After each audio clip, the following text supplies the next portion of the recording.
Hello మామ, ఈ movie మొత్తం బ్లడ్ ఇంకా బ్రూటల్ మర్డర్స్ తో ఉంటుంది మామ. మూవీ నేమ్ వచ్చేసి టెర్రిఫైర్. ఒకసారి ఆ క్లిప్ చూసే బ్రో.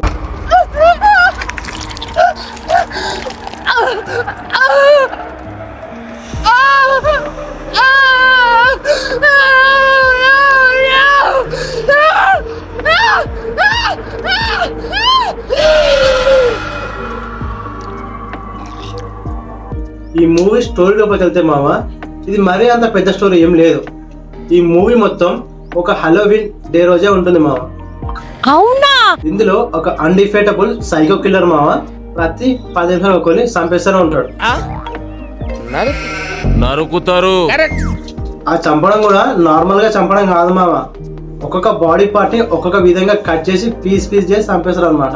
ఇలాంటివంటే నాకు బాగా ఇంట్రెస్ట్. మనకి చదువు తప్ప అని ఇంట్రెస్టే. అయితే మన కిల్లర్ అందరిని చంపేసుకుంటూ వెళ్తాడు మామ.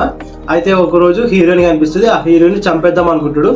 ఇంకా ఆ హీరోయిన్ ఆ కిల్లర్ నుంచి ఎలా తప్పించుకొని సర్వైవ్ అయి అతన్ని చంపేస్తుందా లేదా అనేది మూవీ మెయిన్ స్టోరీ ఉంటుంది మామ. బాగుందనా? నిజం బాగుంది. బాగుందనా అంటే మన సైకోపాత్ కిల్లర్ అన్డిఫేటబుల్ కాబట్టి ఈ మూవీ పార్ట్ 3 కూడా ఉంది మామ. పార్ట్ 2, పార్ట్ 3, పార్ట్ 1 3 పార్ట్లు చాలా బాగుంటాయి, అందుకే చూసే. ఓకే ఓకే, ఇది నేను చూసిన హర్రర్ సైకోపాత్ మూవీస్ లో టాప్ 5 లో ఉంటుంది మామ ఈ మూవీ. ఇలాంటి సైకో మూవీస్ ని నార్మల్ పీపుల్ చూడలేరు మామ, అందుకే నువ్వు చూసే. ఇంకా మన ఛానల్ ని సబ్స్క్రైబ్ చేయకపోతే ఇప్పుడే చేసే మామ. Okay bye.